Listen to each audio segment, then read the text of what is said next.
Nakakita ba kayo ng agila? Pag ang agila ay umibig, mas matindi.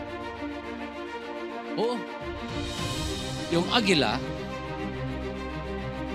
pag yun ay nabigo, mas matindi. Ang agilang mag-asawa, nagkaroon ng paghiwalay. Ang lungkot. Ay nung hiniwalayan siya ng kanyang partner, yung agila. Alam mo nangyari?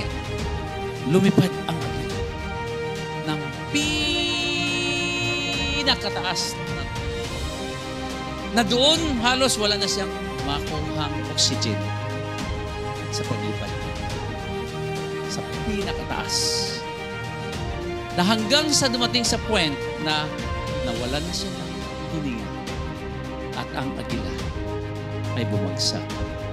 Kapag gusto niyong yumaman, mahalin natin ang gusto ang ating business. Mahalin natin ang elite framework. Mahalin natin ang company. Mahalin natin ang Easy Global. Mahalin natin ang team. Kahit anong mangyari, gagawin at gagawin mo yung the best. Bakit? Kasi may pangarap. May gusto kang abutin sa buhay. Hindi ka hiwalay.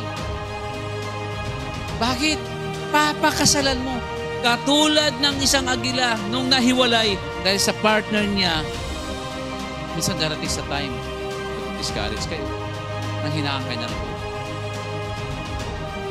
Pero may nag-abang sa inyo yung pagtupad ng mga pangarap dito sa ating business.